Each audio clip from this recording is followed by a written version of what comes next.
என் இனிய அன்பு உள்ளங்களை உங்கள் அனைவருக்கும் என் அன்பான வணக்கம். சிக்க மனமில்லை நாவல் பகுதி 3.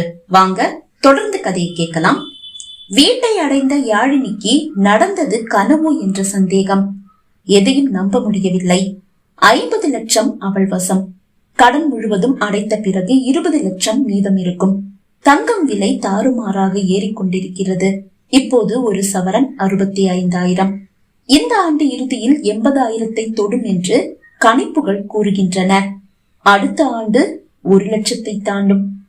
இப்போது 20 லட்சத்திற்கு தங்கம் வாங்கி வைத்தால் இன்னும் 2 வருடத்தில் அது 2 மடங்காகிவிடும். எப்படியும் கௌதம் தன்னை திருப்பி அனுப்ப 2 வருடமாவது ஆகும். அதற்குள் அவனது முழு கடனையும் இந்த தங்கத்தை வைத்தே அடைத்து விடலாம். மனைவி என்ற பதவியை அவன் கொடுத்திருக்கிறான் என்றால் அது அவனது வீட்டாரின் வாயை அடைக்க மட்டும்தான் என்று அவளுக்கு தோன்றுகிறது. அப்படி பார்த்தா என்ன தொட எந்த வாய்ப்பும் இல்ல. சின்மை மேல இருந்த அந்த காதல் முழுசா அழிஞ்சிருக்காது. அவ ஏமாத்திட்டு போன வலி இருக்கும். ஆனாலும் முதல் காதல் மனசோட ஒரு மூலையில எப்பவும் இருந்துட்டேதான் இருக்கும். அந்த காதலை மறக்க முடியாம தானே கல்யாணமே வேண்டான்னு அவர் இருக்காரு. அதனால அவளை மனசுல வச்சுட்டு கண்டிப்பா என்ன தொட போறது இல்ல. அதனால நான் சேஃப். என்னால கூட கிருஷ்ணாவை மறக்கவா முடியுது? எங்க அப்பா படுக்கையில விழுந்ததும் நீ பிச்சைக்காரி ஆயிட்ட, உன்னை கல்யாணம் பண்ணிக்கிட்டா நானும் பிச்சைக்காரன் தான் ஆகணும்னு சொல்லி எனக்கு துரோகம் செஞ்சுட்டு வேற ஒருத்தைய கட்டிக்கிட்டான். ஒரு குழந்தை கூட இருக்கு. ஆனாலும் என்னால அவனை முழுசா மறக்கவே முடியல. அவனுடைய நினைவுகளுடைய வடுக்கள் இப்பவும் என் மனசுக்குள்ள அழியாம அப்படியே இருக்கு. அதனால கௌதம கல்யாணம் பண்ணிக்கிறது தான் எனக்கு பாதுகாப்பு. அவன் என்ன தொட போறது இல்ல, எனக்கும் அது தேவையில்லை. அப்புறம் கௌதம் கிட்ட வெளியே வேலைக்கு போகணும்னு சொன்னது என்னதான் கௌதம் மனசுல சின்மையை இருந்தாலும் தாலி கட்டின பொண்டாட்டி தானேன்னு ஏதாவது ஒரு நைட் அவனுக்கு தோணிட்டா என்ன பண்றது? ஆம்பளையாச்சே, அதுவும் பெரிய பிசினஸ் மேன் வேற. ஏதாவது பார்ட்டிக்கு போயிட்டு தண்ணி அடிச்சுட்டு வந்துட்டான்னா லைசன்ஸே இருக்காது. அதுல இருந்து தப்பிக்கவும் வீட்டை பாத்துக்கவும் எனக்கு ஒரு வேலை ரொம்ப முக்கியம். அதுவும் நைட் ஷிப்ட் கிடைச்சா ரொம்ப சந்தோஷம். அந்த நேரத்துல தானே நான் என்ன பாதுகாத்துக்கணும். இப்படி எல்லாம் இருந்தாலும் எனக்கு அவன் மேல இப்பவும் கோபம் இருக்குதான். ஆனாலும் அவன் பக்கத்துல இருந்து யோசிக்கும் போது அவன் பாவம் தானே. அவனுக்கு ஒரு குழந்தை கண்டிப்பா வேணும். ஒரு 2 வருஷத்துல அவன் என்ன திருப்பி அனுப்பிட்டா அவனுடைய வாழ்க்கை வறண்ட ஒரு பாலைவனமா மாறிடும். அதுல வசந்தமா ஒரு குழந்தை இருக்கணும். அதுக்கு நான் அவனுக்கு ஒரு வாடகை தாயா மாறினா தப்பே இல்ல. 50 லட்சத்தை தூக்கி கொடுத்திருக்கான். என் மானத்தை காப்பாத்தி இருக்கான். என்னுடைய கடனை அடைக்க உதவி செய்யறான். அந்த நன்றியை நான் காட்ட வேண்டாமா? கௌதமுடைய குழந்தைய செயற்கையா கருத்தரிச்சு பெத்து கொடுத்துட்டா என் கடமை தீர்ந்தது. காசையும் கொடுத்துட்டு ஒரு குட் பை சொல்லிட்டு வந்துடலாம். இப்படி யாழினியின் மனம் கணக்கு போட இங்கு கௌதமின் மனம் வேறு ஒரு கணக்கை போட்டு கொண்டிருக்கிறது. இதை எதையும் யாழினி அறியவில்லை. யாழினி, நீ பாவம். எங்க அப்பா அம்மா அண்ணன் அண்ணி வற்புறுத்தலுக்காக தான் நான் இப்படி ஒரு நிபந்தனை கல்யாணத்துக்கு ஒத்துக்கிட்டேன். என் வீட்டுல இருக்கிறவங்களும் என்னுடைய விருப்பத்துக்கு விடுற மாதிரி விட்டுட்டு கல்யாணம் நடந்த பிறகு கட்டிக்கிட்டவ கூடவே கடைசி வரைக்கும் என்ன வாழ வச்சிடலான்ற ஒரு நம்பிக்கையோட தான் இந்த நிபந்தனைக்கு ஓகே சொல்லியிருக்காங்க. ஆனா சாரி யாழினி, நான் உனக்கு எந்த விதத்திலையும் வலை விரிக்கவே இல்லை. ஆனா அப்படி இருந்தும் நீ தானா வந்து நான் விரிக்காத வலையில சிக்கி இருக்க.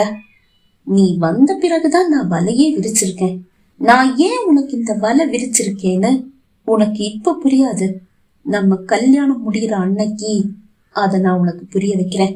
எனக்கு தெரியாதுன்னு நினைச்சு நீ எனக்கு எதிரா பேசின அந்த பேச்சு தான் உன்னை இப்ப என்கிட்ட சிக்க வச்சிருக்கு. அதை என்னால மறக்கவும் முடியல, உன்னை மன்னிக்கவும் முடியல. அவன் கண்முன் அந்த காட்சி வந்து நின்றது. அன்று மிகுந்த மனவேதனையோடு தன் நண்பன் விஷ்ணு வீட்டிற்கு சென்றான் கௌதம். அவனிடம் மனபாரத்தை கூறும்போது அவன் கூறும் ஆறுதல் வார்த்தை அவன் மனதுக்கு இதமாகவும் சின்மையை ஏற்படுத்திய காயத்திற்கு மருந்தாகவும் இருப்பதால் தான் அடிக்கடி விஷ்ணு வீட்டிற்கு சென்று வருகிறான். அப்படித்தான் இன்றும் அவனது வீட்டிற்கு வருகிறான். அவன் வீட்டில் இருக்கிறானா என்று அழைத்து கேட்ட பிறகுதான் வருகிறான். ஆனால் அவன் வீட்டு வாசலை எட்டும் போது வீட்டிலிருந்து அவசரமாக வெளியே வந்த விஷ்ணு, டேய் அவசரம்டா, அப்பாவுக்கு கொஞ்சம் காசு தேவைப்படுது, குடித்துட்டு 5 நிமிஷத்துல திரும்பி வந்துடுறேன், நீ என்னுடைய ரூம்ல வெயிட் பண்ணு என்று கூறியவன் பைக்கை எடுத்துக்கொண்டு புறப்பட்டான். விஷ்ணுவின் அறைக்குள் வந்து அமர்ந்தான் கௌதம். அறைக்கதவை பாதி சாத்தி விட்டுதான் கௌதம் படுக்கையில் வந்து அமர்ந்தான். அந்த அறையின் அருகில் தான் அவனது தங்கை ஸ்ருதியின் அறை இருக்கிறது. விஷ்ணுவின் அறைக்கு கௌதம் வரும்போது அந்த அறை கதவு திறந்திருப்பதை பார்த்தபடியேதான் உள்ளே வந்தான். அந்த அறையிலிருந்து இப்போது சிரிப்பு சத்தமும் பேச்சு சத்தமும் கேட்கிறது. ஸ்ருதியோட ஃப்ரெண்ட்ஸ் வந்திருக்காங்க போல.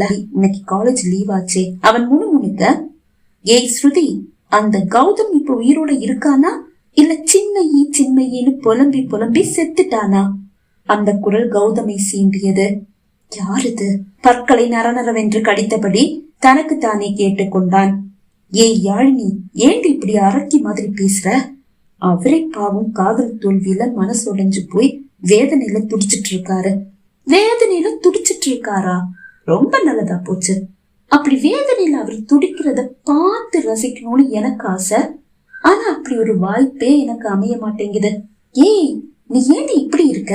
நீ இப்படி அடுத்தவங்க கஷ்டப்படுறத பார்த்து ரசிக்க மாட்டியே, அரக்கி மாதிரி பேசிட்டு இருக்க. ஆமடி, அடுத்தவங்க கஷ்டத்தை பார்த்து நான் ஒரு நாளும் சந்தோஷப்பட்டதில்ல. ஆனா இந்த கௌதம் விஷயத்துல நான் அரக்கியே தான். உங்க எல்லாரும் முன்னாடியும் தானே உலகத்திலேயே இல்லாத காதலி சின்மைக்காக என்ன அடிச்சான் பார்த்துட்டு தானே இருந்தீங்க. அந்த கோபம் என்னுடைய மனசுல இப்பவும் அப்படியே தாண்டி இருக்கு. சின்மைக்காக என்ன வேணும்னாலும் செய்ய தயாரா இருந்தான்ல அவருடைய காதலி சின்மயி தேவையில்லாம நம்ம கிட்ட வம்புக்கு வந்தா. அது உங்க எல்லாருக்கும் தெரிஞ்ச விஷயம் தானே. சரி போனா போட்டும் சீனியர் ஆச்சேன்னு நாம கொஞ்சம் சாஃப்டா தான் பேசணும். ஆனா அவ எவ்வளவு திமிரா பேசினா என்ன அடிக்க கையையே ஓங்குனா. விட முடியுமா? ஓங்கி ஒரு போடு போட்டேன். அத பார்த்துட்டு வந்த அந்த கௌதம் எனக்கு பெரிய ஹீரோ மாதிரி வந்து என்ன அடிச்சுட்டான். என்ன அடிக்க அவன் யாருடி? ஏன்னா அவனுக்கு என்னடி உரிமை இருக்கு? அப்பவே அவன் பல்லு 32 பேத்து அவன் கையில குடுத்திருப்பேன். ஆனா என்ன பண்றது, அந்த அளவு பலம் என்கிட்ட ஏது?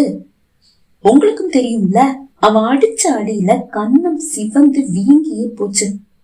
2 வாரம்டி நான் மாஸ்க் வச்சுட்டு காலேஜ் வந்திருக்கேன். அத பத்தி எல்லாம் உங்க யாருக்கும் எந்த கவலையும் இல்ல. ஆனா அவன் வேதனைப்படுறத பார்த்து நான் ரசிச்சா நான் அரக்கியா? ஏன் கிருஷ்ணா வேற காலேஜ் ஆனனால அந்த கௌதம் தப்பிச்சான். கிருஷ்ணா இது என்ன ஆச்சுன்னு சொல்லி கேட்டான். நான் தான் தெரியாம போய் ஒரு மரத்துல இடிச்சுட்டேன்னு போய் சொன்னேன். பார்த்தா மரத்துல இடிச்ச மாதிரி இல்லையேன்னு அவன் கேட்டான். அப்பவும் எதையோ சொல்லி அப்படியே மழுப்பி விட்டுட்டேன். என்ன ஆனாலும் அவனுடைய வேதனையை பார்த்து எனக்கு சந்தோஷம் மட்டும்தான். பாத்தியா, எவளுக்காக அவன் என்ன அடிச்சானோ அவளை வச்சே அந்த கடவுள் அவனை தண்டிச்சுட்டாரு. கடவுள் ஏன் பக்கம் தாண்டி. அந்த சின்னைய அவனை விட்டு வேற ஒருத்தனை கட்டிக்கிட்டான்னு தெரிஞ்ச அன்னைக்கு நான் ஒரு டப்பாங்குத்து பாட்டை போட்டு நல்ல ஒரு குத்தாட்டம் போட்டேன் தெரியுமா? அது மட்டும் இல்ல, சின்ன ஒரு கேக் வாங்கிட்டு வந்து வெட்டி அந்த சந்தோஷத்தை கொண்டாடினேன். ஒரு பெரிய டைரி மில்க் சாக்லேட்டையும் வாங்கிட்டு வந்து ஆசை ஆசையா சாப்பிட்டேன். அன்னைக்கு நான் அனுபவிச்ச ஆனந்தம் இருக்கே, மனசுக்கு என்ன ஒரு குளிர்ச்சியா இருந்தது தெரியுமா? அத்தனை நாள் மனசுக்குள்ள எரிஞ்சிட்டு இருந்த அந்த அடியோட எரிச்சல் அன்னைக்குதான் கொஞ்சம் தணிஞ்சது. ஆனா அது முழுசா அடங்கல.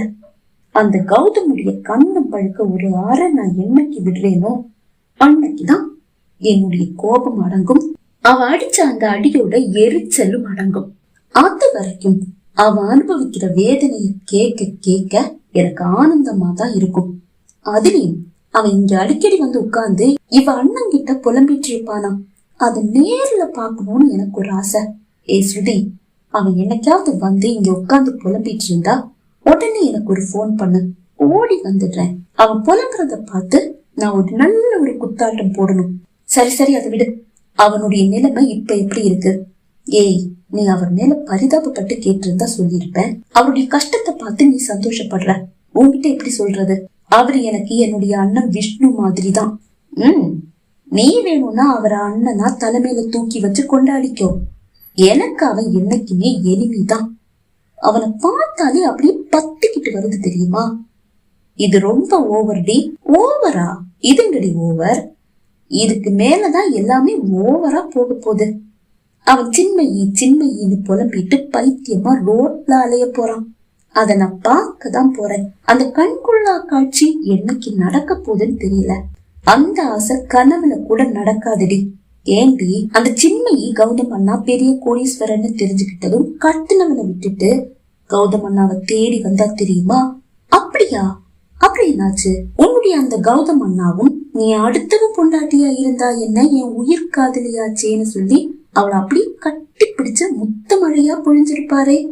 அதுதான் இல்ல, துரோகம் பண்ணிட்டு போனால அவளை எப்படி ஏத்துப்பாரு? பலார்னு ஒரு அறை விட்டு திருப்பி அனுப்பிட்டாரு. ஓ, அது வேற நடந்ததா? அவளை அடிக்க கூட அவருடைய கை எழுந்ததா? ரொம்ப நல்லதா போச்சு. ஆனாலும் என்னுடைய கோபம் இன்னும் தனியலடி. உன்னுடைய கௌதம் அண்ணா வேதனையில துடிக்கிறத நான் கண்ணால பாக்கணும்.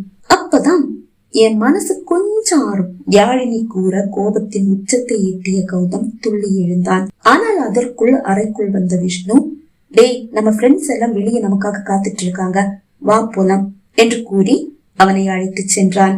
என்னுடைய வேதனையை பார்த்து நீ சந்தோஷப்பட ஆசைப்பட்டல, ஆனா பாத்தியா, அந்த கடவுள் உன்னை எப்படி என்னுடைய காலடியில கொண்டு வந்து போட்டிருக்காரு. இனி என்னுடைய வேதனையை பார்த்து நீ இல்லடி, உன்னுடைய வேதனையை பார்த்து நான் தான் ரசிக்க போறேன். உனக்கு நரகத்தையே காட்ட போறேன்.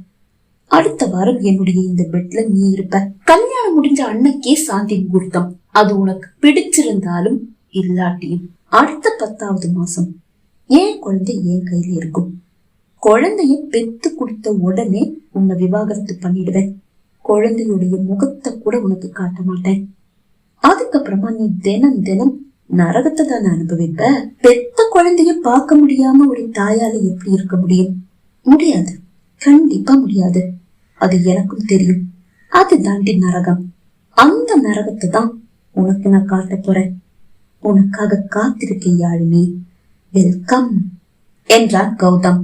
என்றோ தான் கோபத்தில் கூறிய வார்த்தைகளுக்காக தன்னை பழிவாங்க துடித்துக் கொண்டிருக்கிறான் கௌதம் என்பதை அறியாது அவனிடமிருந்து வாங்கி வந்த காசில் முதலில் கந்துவட்டிக்காரனின் கடனை அடைக்க புறப்பட்டு விட்டாள் யாழினி. பகுதி 3 நிறைவடைந்தது. பகுதி 4 உங்களை சந்திக்கும் வரை விடைபெறுகிறேன். நன்றி, வணக்கம்.